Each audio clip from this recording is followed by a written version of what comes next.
Cancer, Sun, Moon, Rising. Let's see kung ano yung energy sa inyo in the next 2 weeks. From the time na mapanood nyo yung reading na to, dahil ito ay isang timeless reading, anytime na mapanood nyo to, as long as makaka-resonate kayo, this reading is for you. And another reminder, I will not message you or follow you para mag-offer ng services. So mag-ingat kayo sa mga fake accounts and scammers.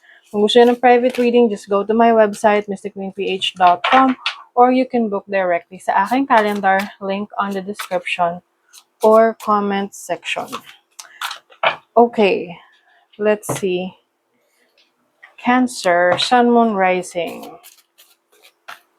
Next 2 weeks. What's the energy? Inspiration. Ayan. So, you are inspired. Inspired ka sa mga bagong nangyayari sa buhay mo, or you have this sudden rush of excitement yan sa mga nangyayari or mangyayari sa life mo in the next 2 weeks. Maaring inspired ka sa trabaho, inspired ka sa relationship mo, or inspired ka sa sarili mo. Diba? So, let's see what else.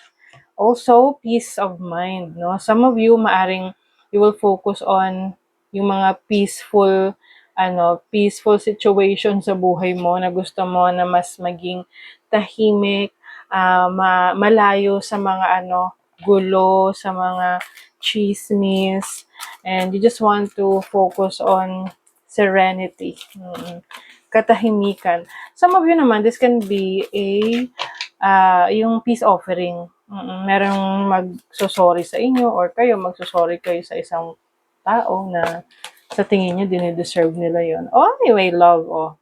I think itong love na to has something to do with your inspiration right now. So, iba sa inyo, kayo ay in love. Or maaring magkakaroon kayo ng inspiration to start a relationship or to do something you love, no?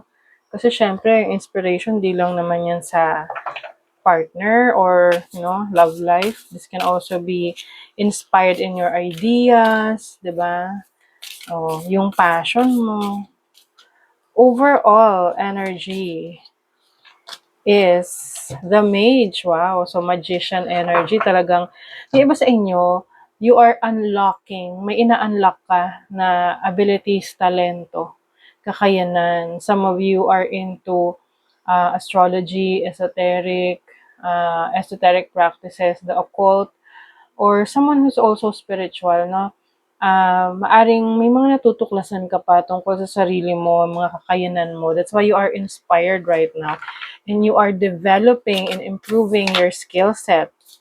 Kahit ano pang skills yan. And also, rin to, solusyon to sa mga problema. No? Kung ikaw ay nagkaroon ng problema ng mga nakaraan, yan, sinusolusyonan mo na. Mas inspired ka ngayon kasi nakakita ka ng magandang resulta sa mga efforts mo. Now, your challenge is the star. Kailangan magtiwala ka sa sarili mo. Oo. Tsaka, yung sa pangarap mo, kung ano man tong pangarap mo sa buhay, ang challenge sa'yo is kung paano mo yan paninindigan, kung paano ka mas mapapanatili yung inspiration mo na yan. This is also about healing. So, kung nandun ka sa proseso na nasa healing process ka kasi gusto mo ng katahimikan na ng sitwasyon, ipagpatuloy mo lang yon, huwag kang madistract sa mga taong nagtatry na guluhin pa yung isip mo. Oo. Now, your opportunity is the Ace of Wands. So, this is a new beginning. Maaring may bagong inspiration talaga for some of you. This is also taking action, taking initiative. So, ngayon, mas active ka. Mas active ka na magsimula, gumawa, magtrabaho. Ayan. And also, rin to, pagiging, risk taker. May opportunity ka to take a risk. Take a risk in your love life, relationship, and take a risk sa iyong inspiration. What is inspiring you right now? Now, your blessing is the moon. Uy, ang blessing mo ay ang iyong instinct, yung intuition mo, yung feelings mo, yung emotions mo. The moon also symbolizes how your mind works, no? So, ang blessing mo ngayon yung galing talento mo. And this is also your energy as a Cancerian, no? So, yung sarili mo, yung blessing mo, you are a blessing to yourself and you are a blessing to others. Yes. Tingnan natin yung energy ng inyong kaperahan. Oh, by the way, kung yung iba sa inyo meron kailangan ayusin na, relationship with your mother, so pwedeng ito ay maayos na in the next 2 weeks. So, tingnan natin yung kaperahan. Money, career, finances for you. 6 of Swords. Oh, you are moving to a new direction. Merong redirection dito.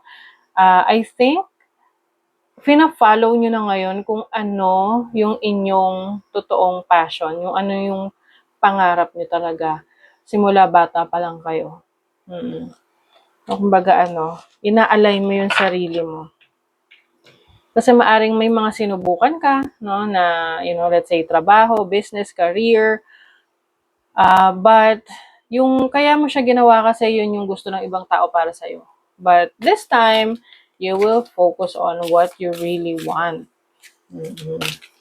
Now, sa love life naman, may mga love life dyan.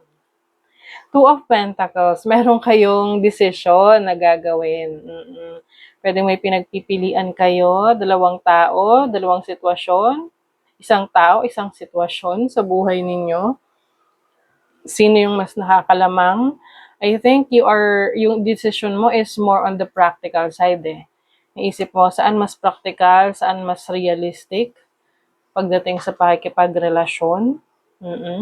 Ito bang relationship mo ngayon, is this practical? Is this realistic?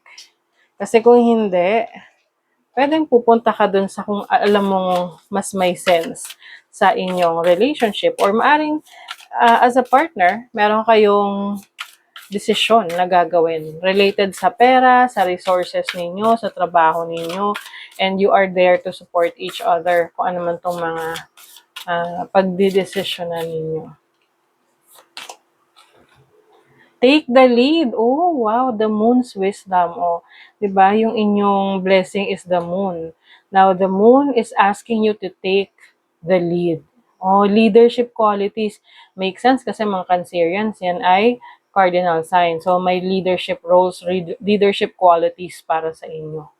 So, I think, no, yung inyong intuition, yung instinct nyo, kung saan kayo, feeling nyo, nagre-resonate kayo, or doon yung kutob ninyo. Oo, yung gut feel nyo, kung saan kayo dinadala, yun ang pupuntahan nyo. Yun yung ipupursu ninyo. Okay, in the next 2 weeks. So, that is your reading, Cancer. Thank you so much. See you again.